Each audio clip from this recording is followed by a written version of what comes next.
Olá, eu sou Eliude e esta é a leitura de Espinhos no Bosque Sagrado. Hoje leremos o capítulo 21, A Ilusão de Narciso.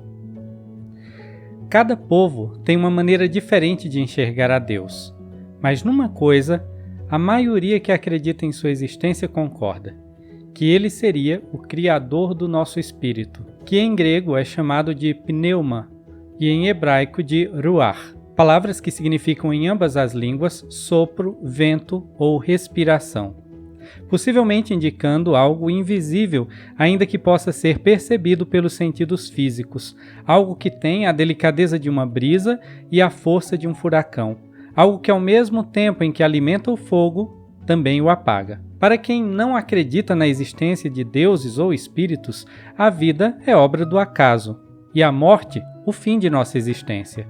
Ainda que nossa influência, como o vento, siga soprando na memória daqueles que nos conheceram ou tiveram contato com as obras que deixamos em vida, de modo que nosso legado se estende para além do alcance de nossos anos, enquanto lembrarem de nós. A memória também cumpre um papel importante no que sabemos sobre nós mesmos e na nossa jornada de autoconhecimento. Ela nos capacita a aprender e nos adaptar a partir do que experimentamos anteriormente, bem como a construir relacionamentos. É o estoque das coisas que aprendemos e retemos, as quais nos dão identidade. O profeta Jeremias registrou: Então veio a palavra de Yahweh a mim, dizendo: Antes mesmo de eu ter formado você no ventre de sua mãe, eu o escolhi. Antes que você viesse a este mundo, eu o consagrei como profeta diante das nações, e para isto o ordenei. Contudo, eu retruquei: Ó Adonai Yahweh, eis que eu não sei me expressar como convém, pois não passo de uma criança. Ao que Paulo completou: Quando eu era criança, falava, pensava e julgava como criança. Mas quando amadureci, deixei de lado as coisas de criança. Agora, portanto, enxergamos como que através de um reflexo em um espelho obscuro. Entretanto, haverá o dia em que o veremos face a face. Hoje, conheço em parte. Naquele dia, conhecerei perfeitamente, da mesma maneira como plenamente conhecerei a mim mesmo. Segundo Paulo, a memória sobre o que sucedeu antes de sermos formados no ventre materno nos será restaurada. No livro de Abraão lemos: E eu, Abraão, tinha o Urim e Tumim, que o Senhor meu Deus me dera em Ur dos Caldeus, e por intermédio destas pedras sagradas vi as estrelas, e elas eram muito grandes, e vi que uma delas estava mais perto do trono de Deus, e havia muitas grandes que estavam perto dela, e o Senhor disse-me: Estas são as que regem, e o nome da grande é Kolob, porque ela está próxima de mim, pois eu sou o Senhor teu Deus. Coloquei esta, para reger todas as que pertencem à mesma ordem daquela onde te encontras. E o Senhor disse-me pelo Urim e Tumim que Kolob seguia em suas revoluções o padrão do Senhor quanto às suas épocas e estações, que uma revolução era um dia para o Senhor, segundo a sua maneira de calcular, sendo 1000 anos conforme o tempo designado para onde eu me encontrava. Este é o cálculo do tempo do Senhor, de acordo com o cálculo de Kolob.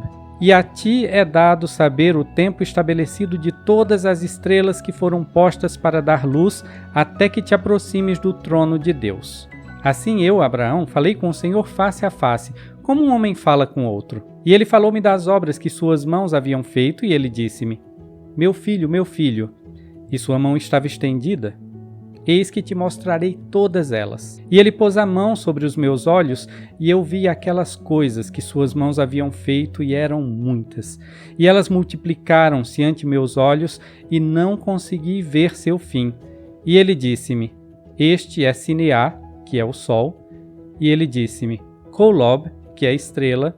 E disse-me: Oleá, que é a lua. E ele disse-me: Kokobim, que significam estrelas, ou seja, todas as grandes luzes que estavam no firmamento do céu. Eu habito no meio de todos eles. Agora, portanto, desci até ti, para anunciar-te as obras de minhas mãos, pelas quais minha sabedoria supera todos eles. Pois reino acima nos céus e embaixo na terra, com toda a sabedoria e prudência, sobre todas as inteligências que teus olhos viram desde o princípio. Desci, no princípio, no meio de todas as inteligências que viste. Ora, o Senhor mostrara a mim, Abraão, as inteligências que foram organizadas antes de o mundo existir, e entre todas essas haviam muitas das nobres e grandes. E Deus viu que essas almas eram boas, e ele estava no meio delas e disse: a estes farei meus governantes. Pois ele se encontrava entre aqueles que eram espíritos, e viu que eles eram bons, e disse-me: Abraão, tu és um deles. Foste escolhido antes de nasceres. E estava entre eles um que era semelhante a Deus, e ele disse aos que se achavam com ele: desceremos, pois há espaço lá, e tomaremos destes materiais e faremos uma terra, onde estes possam habitar. E assim os provaremos, para ver se farão todas as coisas que o Senhor, seu Deus, lhes ordenar. E os que guardarem seu primeiro estado receberão um acréscimo, e os que não guardarem seu primeiro estado não terão glória no mesmo reino que aqueles que guardarem seu primeiro estado. E os que guardarem seu segundo estado terão um acréscimo de glória sobre sua cabeça para todo sempre. E o Senhor disse: quem enviarei? E um, semelhante ao filho do homem, respondeu: eis-me aqui, envia-me. E outro respondeu e disse: eis-me aqui, envia-me. E o Senhor disse: enviarei o primeiro. E o segundo irou-se, e não guardou o seu primeiro estado, e naquele dia muitos o seguiram. De acordo com este relato de Abraão, haveria de fato uma pluralidade de deuses, sendo um deles o Pai de nossos espíritos. Em nossa forma espiritual, antes de virmos a esta terra, vivíamos ao lado dele em um planeta no centro da Via Láctea, visto que o texto diz que sistemas como o nosso giravam em torno daquele astro. Vendo que havia espaço para a criação de um novo planeta naquela galáxia, um deles disse que faria uma terra usando os materiais que estavam disponíveis naquele abismo, o buraco negro, para que nós pudéssemos nela habitar. Haveria então uma mudança de estado. Nós, que tínhamos deixado de ser somente matéria inteligente para nos tornarmos espíritos, deixaríamos agora de ser somente espíritos ao ganharmos um corpo físico, tornando-nos almas viventes, ou seja, teríamos um acréscimo de glória, que é a matéria inteligente que compõe tudo aquilo que tem existência. Tudo isso para que fôssemos provados se faríamos de livre e espontânea vontade todas as coisas que nosso Deus nos mandasse. Mas quem precisaria de tal prova? Deus já nos conhecia de uma maneira plena, de modo que nós não o surpreenderíamos com os resultados de nosso teste. Para quem serviria aquela prova senão para nós mesmos? A nossa vida física e mortal seria, portanto, uma evidência para provar a nós mesmos quem nós éramos de fato e o que nos faria verdadeiramente felizes. Justamente por nos conhecer tão bem, nosso Pai já sabia de antemão quais de seus filhos estariam aptos a ter um acréscimo de glória e se qualificar para ter o mesmo tipo de vida que ele tinha, vivendo no mesmo tipo de esfera que ele vive, e quais viveriam ainda mais felizes levando uma vida diferente da dele. Talvez por causa da centelha divina que há em nós, existia um pouco de megalomania regendo os nossos pensamentos e ações, e nenhum dos espíritos que estava naquele momento ao lado de nosso Pai achava que seria feliz vivendo uma vida diferente da dele. Éramos filhos de um Deus e queríamos viver como deuses. Por isso, o espírito mais inteligente que ele havia criado arquitetou um plano que garantisse a salvação de todos. Mas Deus não aceitou seu plano. Deus nos conhecia e sabia que isso não era justo, ou em outras palavras, Deus nos amava e sabia que isso não nos faria felizes. Amar alguém é saber exatamente o que lhes fará bem. Amar é conhecer. Deus rejeitou o plano de Lúcifer e o expulsou de sua presença antes que ele contaminasse os outros com suas meias-verdades apaixonadas. Ainda assim, Lúcifer conseguiu arrebatar 1/3 dos filhos de Deus consigo. A mentira, afinal, é sedutora. Diferente da verdade, que como o amor conhece todas as coisas e não se surpreende, a mentira sustenta-se na surpresa e no desconhecido. Ela é como a paixão que distorce a verdade para manter a atração. Ela é o medo de perder, o ciúme que nos faz pensar que possuímos algo que é impossuível. E por causa do medo, a mentira é violenta, invejosa e possessiva. Quando convence os homens de que por causa de sua cor, gênero, religião ou posição social, eles são melhores que outros, ou merecem privilégios que são negados aos demais, a mentira alimenta a corrupção, a desigualdade e a intolerância, e cria uma falsa ideia de posse e poder que divide os povos. Afinal, o que se leva desta vida? Nada do que possamos nos apossar, com certeza. Então, qualquer ideia de posse é uma mentira. Neste sentido, apoderar-se de algo ou de alguém é encher-se de mentira. Mas a mentira é ambiciosa. Ela quer sempre mais, ela quer ter poder sobre o outro, ela quer ser mais que a verdade. Assim nascem os filhos da perda, ou os homens da ilegalidade, aqueles anticristos que se aproveitam das brechas na lei para exaltar a si próprios, enchendo-se de poder e cuspindo meias-verdades nas quais eles mesmos passam a acreditar. E o mundo enche-se de ódio e preconceito, cresce a violência, pessoas inocentes morrem e pessoas corruptas triunfam, e usam o seu triunfo como evidência de que estão certas. E toda essa destruição se alimenta da mentira, cujo pai é atraente e sedutor e a muitos enreda para junto de si.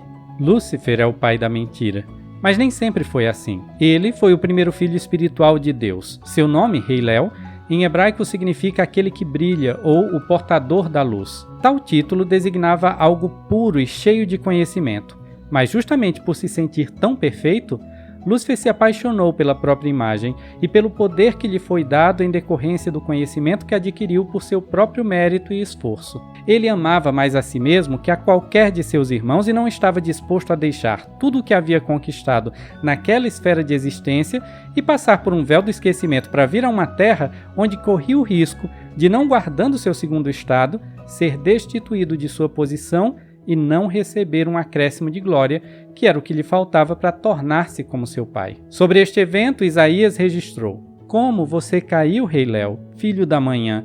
Como foi lançado por terra aquele que debilitava as nações! Você dizia no seu coração: Eu subirei ao céu e acima das estrelas de El exaltarei o meu trono. E me assentarei no monte da Assembleia que fica além das terras do norte. Subirei acima das mais altas nuvens e serei semelhante a Elion. E contudo, você será derrubado ao mais profundo do abismo.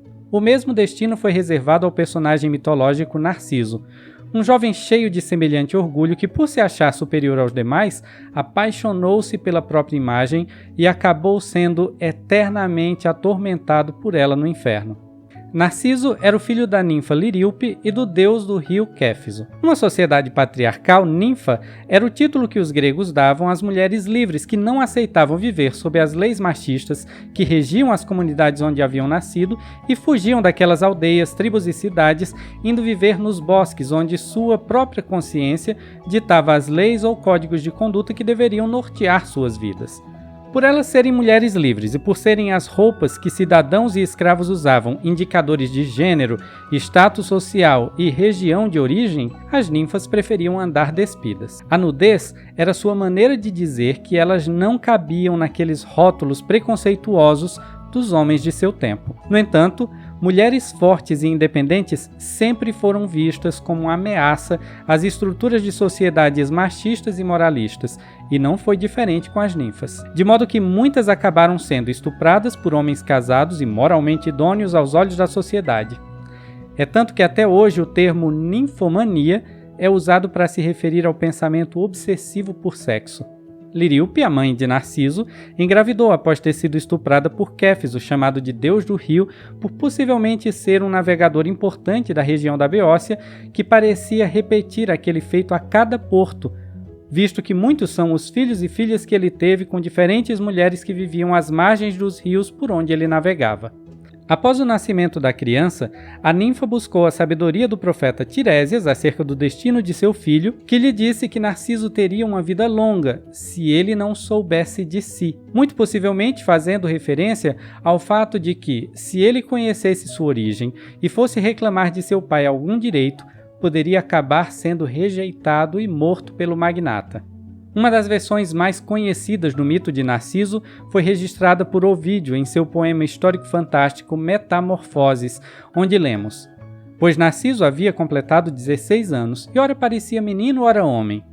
Muitos rapazes e muitas donzelas procuravam seu amor, mas naquela forma esbelta, enchera-se de orgulho e tornara-se tão frio que nenhum jovem nem nenhuma moça tocava seu coração.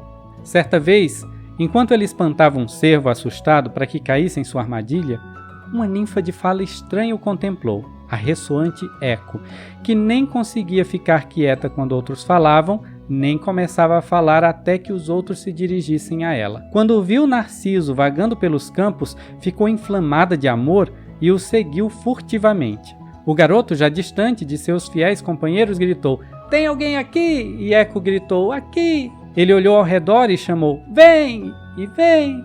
Ela respondeu. Não vendo ninguém ali, ele a chamou novamente: "Por que foge de mim?" E ao ouvi-la repetir suas palavras, sentiu-se enganado e gritou por ela: "Vamos nos encontrar!" Ela nunca repetiu palavras com tanto gosto: "Vamos nos encontrar!" E saiu de entre as folhagens, de braços abertos, esperando pelo abraço dele, mas ele fugiu ao vê-la aproximar-se, dizendo: "Não me toque, não me abrace. Eu morreria se soubesse que dei poder a você sobre mim."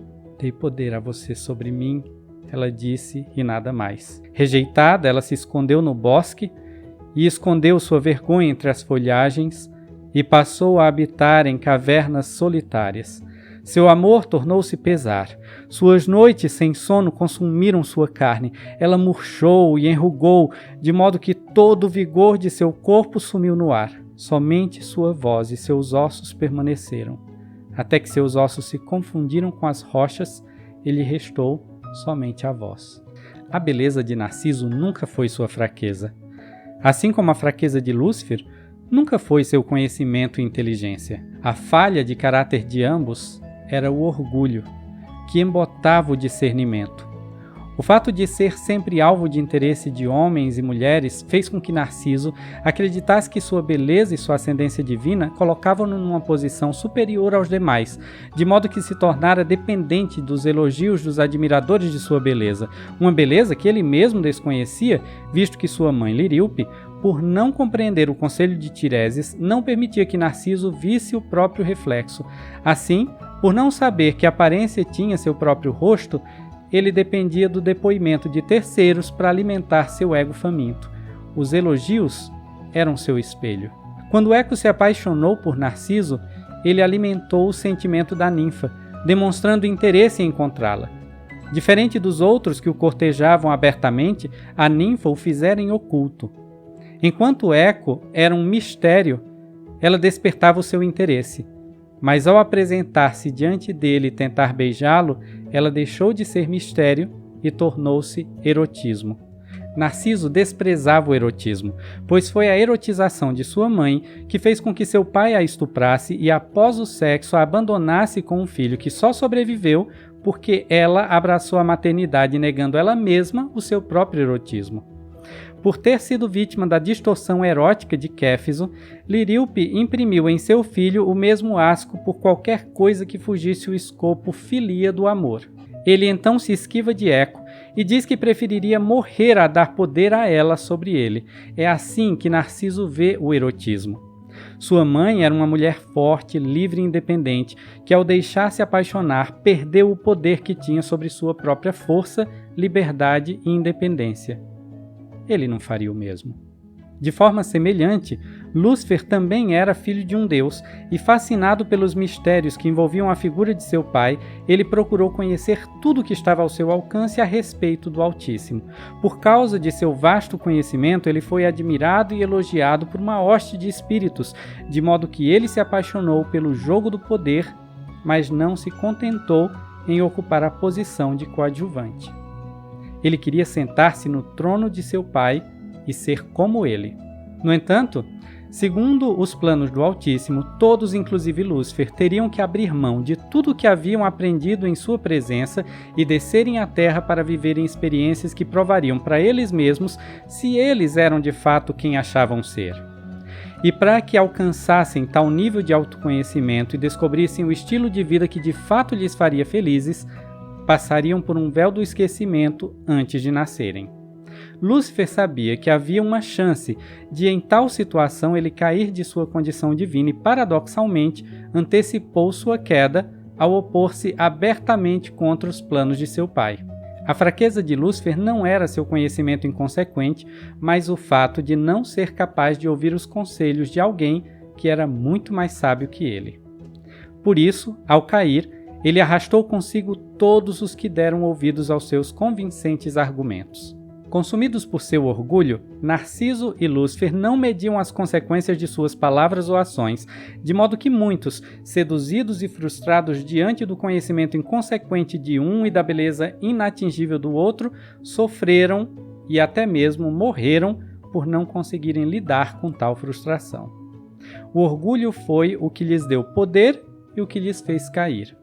Conon, contemporâneo de Ovídio, menciona: Narciso desprezava o amor erótico e todos os que fossem sensíveis a esta paixão, ao ponto que todos os que aspiravam conquistá-lo acabaram jurando para si mesmos que desistiriam dele. Somente Ameinias continuou insistindo e implorando. Narciso não cedeu.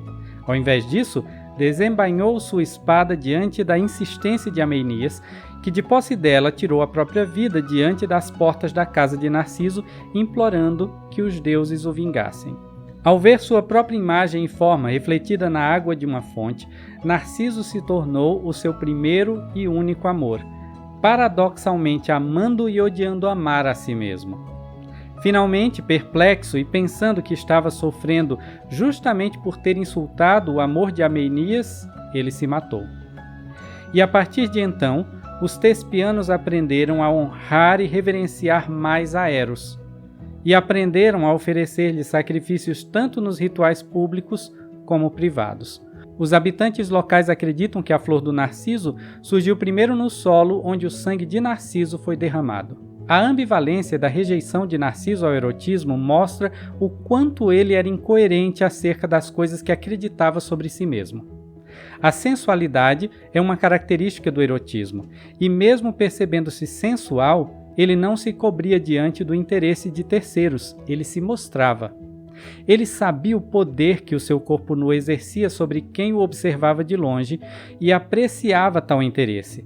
Ele gostava de brincar com o poder do erotismo, mas não admitia a ideia de ser dominado por ele, correndo o risco de ser desprovido de sua força, independência e liberdade. Enquanto a nudez e o próprio sexo estavam no campo do amor filia, da brincadeira entre amigos, da sedução à distância, ele se sentia protegido. Sempre cercado pelos companheiros de caça e pelas ninfas das regiões costeiras e das montanhas, alimentava-se de um interesse sem entrega. Com o advento das redes sociais e das personas virtuais, esse tipo de personalidade sensual, que não se permite afetar pelo erotismo, tem se tornado cada vez mais comum, especialmente entre os homossexuais, mas não necessariamente restrita a eles.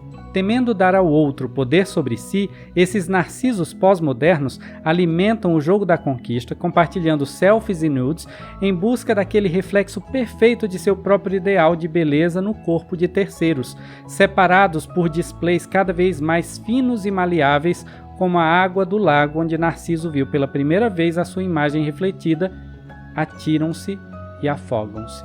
Fosse humilde, Narciso teria feito grandes amizades. Fosse honesto, ele não teria causado tanto sofrimento e até mesmo mortes. O mesmo pode ser dito dos narcisos contemporâneos. Sobre o fim desse jovem consumido pelo orgulho, Ovídio escreveu: Assim Narciso zombou de Eco, como de outras ninfas das ondas e das montanhas, e zombou igualmente da companhia de homens. Por fim, um desses jovens, Ameinias, desprezado por ele, levantou suas mãos para os céus e clamou: que ele ame a si mesmo e nunca conquiste aquilo que ama. A deusa Nêmesis, também conhecida como Vênus ou Afrodite, ouviu o clamor daquele jovem por justiça. Havia uma límpida lagoa com água reluzente e prateada, a qual nenhum pastor levara cabras da montanha ou gado para ali se alimentar, cuja superfície plana nem pássaro ou besta, nem galho caído havia tocado. Grama crescia ao redor de suas margens, alimentada pela água do lago, e um bosque ao redor que a protegia do calor do sol. Ali, o jovem se deita para amainar o calor da corrida, atraído pela beleza bucólica do lugar. Quando ele se aproxima da margem para aplacar a sede, outra sede surge, pois enquanto bebe, se depara com a beleza do que toma forma nas águas. Ele ama uma esperança sem substância e acha que é substância o que é somente reflexo. Ele olha maravilhado para si mesmo e fica paralisado como uma estátua de mármore pariano. Deitado no chão, ele admira seus próprios olhos como estrelas gêmeas, e seus cachos dignos de Baco ou de Apolo, suas bochechas rosadas e lisas e sua pele branca como a neve, e admira a tudo, pois ele é de fato admirável. Tolamente ele deseja a si mesmo, ele o elogia e é a si mesmo que elogia, e enquanto o busca é buscado e percebe que o desejo é recíproco. Quantas vezes ele ofereceu beijos vãos àquele esquivo lago? Quantas vezes ele estendeu os braços tentando segurar o pescoço que via nas águas e não conseguiu. O que ele vê, ele não compreende, mas arde por aquilo que vê e a mesma ilusão zomba de seus olhos e os atrai. Oh, garoto tolo, por que em vão tenta segurar uma imagem furtiva?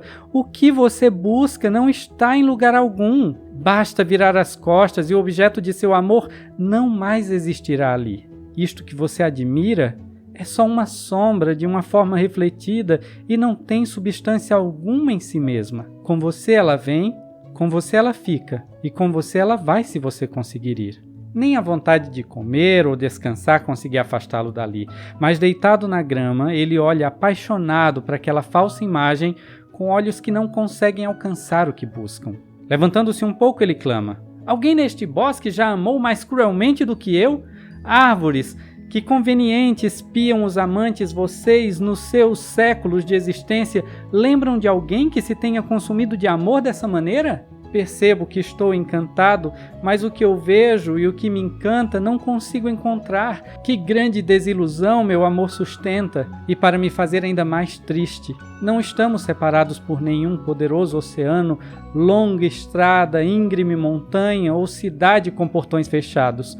Uma fina camada de água nos mantém separados. E ele quer ser abraçado, pois tantas vezes eu estendo o braço na direção da água prateada, ele aproxima seu rosto, como se seus lábios quisessem beijar os meus. E por um momento você pensaria que ele pode ser tocado, tão tênue é o que separa nossos corações apaixonados. Quem quer que seja, aproxime-se. Por que você me ilude, jovem inatingível? Por que não vai embora quando tento abraçar você? Claro que não é minha aparência ou idade que lhe vexam, pois até as ninfas me amam. Você alimenta minha esperança quando me olha desse jeito. E quando estendo meus braços, você estende também os seus. Quando sorrio, você sorri junto. E já vi lágrimas em suas bochechas quando eu choro. Quando imploro, você acena com a cabeça como se concordasse. E pelo que vejo no movimento dos seus lábios, você responde minhas perguntas, mas suas palavras não alcançam meus ouvidos. Oh, eu sou ele, posso sentir. Agora conheço a minha própria imagem. Estou ardendo de amor por mim mesmo. Eu tanto desperto a chama quanto queimo com ela. O que devo fazer? Devo encantar ou ser encantado? Por que me encantar afinal? O que eu desejo já tenho. A abundância de minhas riquezas me farta. Ah, se eu pudesse me separar de meu próprio corpo, e estranho como possa parecer esse clamor, gostaria que o que eu amo se ausentasse de mim. O pesar tira minhas forças, mas ainda há um resto de vida em mim e eu sou cortado da primavera da minha vida. A morte não é nada para mim, pois na morte posso abandonar o que me atormenta. Eu queria que aquele a quem amo pudesse viver mais, mas sendo assim, nós dois devemos morrer juntos em um só fôlego. Ele falou e, meio desassossegado, voltou-se para a mesma imagem, suas lágrimas agitavam a água e aos poucos a imagem sumia nas águas agitadas. Ao ver a imagem partindo, gritou: "Para onde você está fugindo? Fique aqui e não deixe quem o ama, jovem cruel. Fique para que eu possa ao menos observar o que não posso tocar e assim alimentar minha paixão infeliz." Enquanto ele chora, tira sua adaga e fere seu peito nu com suas mãos pálidas. Seu peito ferido sangra, e definhando ele é lentamente consumido pelo fogo oculto de seu amor. Ele já não tem aquela cor rósea se misturando com o branco, nem mais força ou vigor, assim como tudo o que antes era tão prazeroso de se olhar. Pouco sobra daquela forma que antes Eco também amou. Mas ao vê-lo, embora ainda estivesse zangada e não pudesse esquecer, sentiu pena. E quando o garoto diz "ai", ela rapidamente responde "ai". E quando ele fere seu peito, ela devolve o mesmo som abafado. Suas últimas palavras diante daquela imagem familiar foram: "Ai, garoto querido, amado em vão." e o lugar devolveu suas palavras. E quando disse adeus, Eco disse adeus também. Ele caiu de cabeça na poça de sangue, tingindo de vermelho a grama verde, e a morte selou seus olhos, que se maravilhavam com a beleza de seu amado. Mas ao ser recebido no Hades, continuou vendo sua imagem no rio Estige. Como disse Ovídio, Narciso ama uma esperança sem substância e acha que é substância o que é somente reflexo. Da mesma forma, Lúcifer ama a imagem que criou de si mesmo. Embora seja chamado de pai da mentira, ele não é um mentiroso instrumental que faz tudo para sustentar seu papel, mas alguém que acredita na mentira que criou acerca de si mesmo, acerca de seu pai e daqueles que considera seus inimigos. A paixão é cega, ao contrário do amor que enxerga tudo. Por apaixonarem-se por si mesmos, Lúcifer e Narciso perderam a habilidade de enxergar tudo com clareza. O nome de Lúcifer já não era mais adequado para representar quem ele havia se tornado, e ele passou a ser chamado de Diabo e foi expulso dos céus com 1/3 dos espíritos mais brilhantes daquela esfera que se deixaram enredar por suas mentiras. Sobre este evento, João registrou, e atrás dele arrastou 1/3 das estrelas do céu e as espalhou pela terra. Em hebraico, o termo Shatan significa opositor ou adversário, pois esse foi o papel assumido por Lúcifer após sua queda. Quando se ouve a palavra Satanás, muitos imaginam um ser de chifres, rabo e pele vermelha cheirando a enxofre, aparecendo no nosso ombro para nos tentar a fazer algo que não devemos. Esquecemos que estamos falando do mais brilhante dos espíritos da existência pré-mortal. Alguém com um elevado senso de estética, com uma lógica impecável e poder de argumentação que superam qualquer grande mente da história humana. Se Lúcifer se revelasse como de fato é, veríamos um homem belo e de mente brilhante, um homem atraente como o jovem Narciso, consciente de seu poder de atração.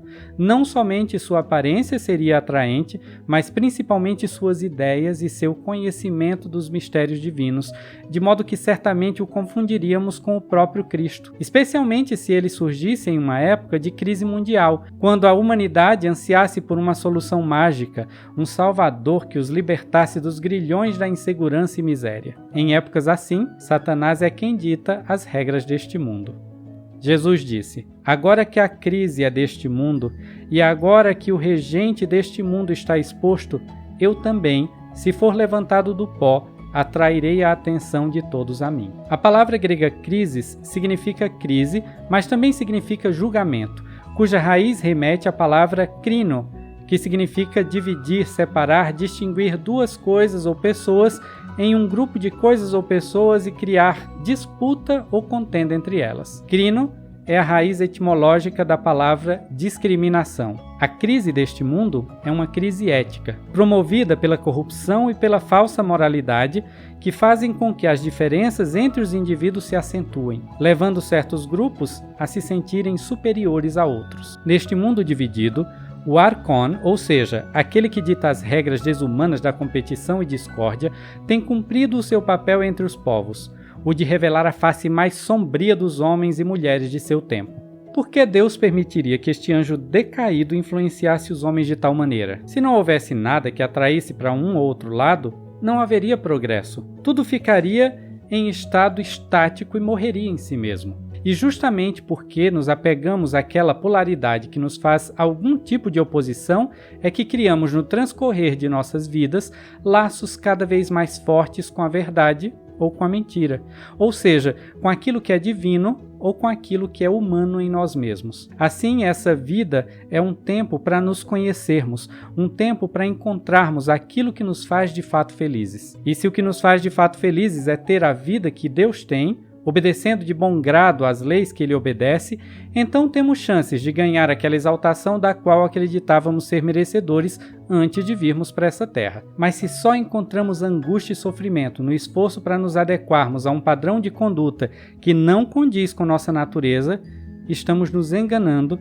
e alimentando as falsas expectativas que os outros têm a nosso respeito. Se nos conhecemos de fato, ou seja, se nos amamos com aquele amor que Cristo nos ama, compreendemos nossas limitações e nos libertamos das amarras de tais expectativas. Quando saímos da presença de Deus e viemos para esta terra, aceitamos passar por um véu do esquecimento que nos privou de nossas memórias da vida que tivemos ao lado dele. Por causa desta amnésia espiritual, sequer temos consciência ou acesso a um dízimo de todo o conhecimento que nossa mente natural consegue armazenar. Para nos manter nos eixos, de tempos em tempos, Deus ilumina certas pessoas a despeito das fraquezas e da inadequação de tais indivíduos, para que possam trazer um pouco de conhecimento aos seus filhos. Os gregos os chamavam de heróis, os judeus os chamavam de profetas, os cristãos de apóstolos. O fato é que esses professores inspirados podem ser mestres religiosos, cientistas, filósofos, músicos, poetas, atletas, não importa. O que importa é que suas mensagens alcançam o mundo e mudam o rumo das coisas até que os homens, com a ajuda e inspiração do opositor, distorçam esses lampejos de verdade e se percam novamente. Cristo, que na existência pré-mortal se chamava Yahweh, sabia que por causa desse esquecimento e da força que nossa natureza humana exerceria sobre nossas ações, todos nós quebraríamos as leis que foram criadas para manter uma certa harmonia cósmica, especialmente os que se preocupassem mais em julgar o próximo do que em conhecer a si mesmos. E por quebrarmos as leis, nos tornaríamos incapazes de satisfazer as demandas da justiça e voltar à presença de Deus. Então, antes da fundação deste mundo, ele se ofereceu como um cordeiro do sacrifício, uma espécie de representante legal de toda a raça humana, que se apresentaria diante das forças opositoras do cosmos, sedentas por justiça, para, pagando o preço exigido por elas, poder pleitear por nossa salvação, o que ele fez no jardim do Getsemane, quando bebeu da taça amarga ofertada a ele por seu irmão decaído. Pouco antes de ser delatado por Judas, Jesus levou Pedro, o ex-patrão de seu pai adotivo, e Tiago e João, seus irmãos, a um lugar onde haviam grandes prensas que moíam as azeitonas para fazer azeite, um líquido reconhecidamente usado em rituais de purificação. E pediu àqueles apóstolos que ficassem acordados a fim de orarem com ele, mas eles dormiram. Enquanto dormiam, o corpo e o espírito de Cristo ficaram à mercê das demandas da justiça. Aquele que nunca havia pecado teve seu corpo prensado pelo jugo dos nossos erros, de uma forma tão real que verteu sangue por todos os poros. O veneno da taça amarga ofertada por Lúcifer causou-lhe uma dor que fez com que ele, mesmo sendo um ser divino, não quisesse beber da tal taça e recuar. Mas ele se sujeitou às demandas da justiça para que nós não precisássemos passar por tudo aquilo após a nossa morte, desde que seguíssemos duas diretrizes muito importantes ao tomar qualquer decisão em nossas vidas: amar a Deus como a nós mesmos e ao próximo como se tal próximo fosse o próprio Deus, pois não há melhor maneira de conhecermos a nós mesmos. Afinal, aqueles que não se conhecem não conseguem compreender as ações do outro e são rápidos em julgá-lo. Ao sentirem-se superiores, afastam-se de Deus de modo que não o compreendem nem o reconhecem. Para esses, qualquer um pode se passar por Deus, inclusive o próprio Lúcifer. Portanto, amar a Deus, isto é, conhecê-lo a ponto de ser capaz de reconhecê-lo, é o que nos salva de sermos enredados nas artimanhas do opositor. Do mesmo modo, quem não se conhece não sabe o que lhe faz feliz, e obedece às leis que recebe por obedecer, como um sino que bate só porque alguém lhe puxou a corda. Um sino que bate é algo mecânico, não há sentimento por trás da ação. Ao agirmos cegamente ou por paixão, geralmente causamos sofrimento, mesmo quando estamos procurando fazer o bem. Sem amor, ou seja, sem autoconhecimento e sem conhecimento do mundo, nada somos. Novamente, amor é outra palavra para conhecimento. Conhecimento é outra palavra para compreensão. Compreensão é outra palavra para entendimento. Somente quando entendemos quem somos de fato e o que nos faz felizes, quem são os outros de fato e o que lhes faz felizes, somente então percebemos que não precisamos mais de tantos mandamentos e regras e proibições, pois a empatia nos fará desenvolver um senso de justiça mais perfeito. Sobre a necessidade do sacrifício de Cristo e sua semelhança com os rituais templários, Paulo escreveu aos Hebreus: colocando a lei de Moisés verdadeiramente de lado para que se torne um mandamento obsoleto, pois por causa de sua fraqueza e inutilidade nada de fato aperfeiçoou a lei, sendo introduzida uma melhor esperança pela qual chegamos a Deus. De modo que Cristo, como Cordeiro do sacrifício, é um emblema deste amor ao conhecimento que precisamos adquirir a respeito de nós mesmos e a respeito daqueles que nos cercam, a fim de que tenhamos um estalo de entendimento de quem é Deus de fato. Dito tudo isso, ficará mais fácil entender as palavras de João e os símbolos que ele usou em sua revelação. Ou por que ele estava tão irritado com os ramos da igreja primitiva e com os santos imperfeitos que cuspiam regras e se deixavam enredar em mentiras, corrompendo a essência daquilo que Cristo tinha vindo nos ensinar. Também ficará mais fácil perceber como em nossos dias tudo o que foi registrado por esses antigos profetas, poetas e professores inspirados ganha forma e substância diante dos nossos olhos.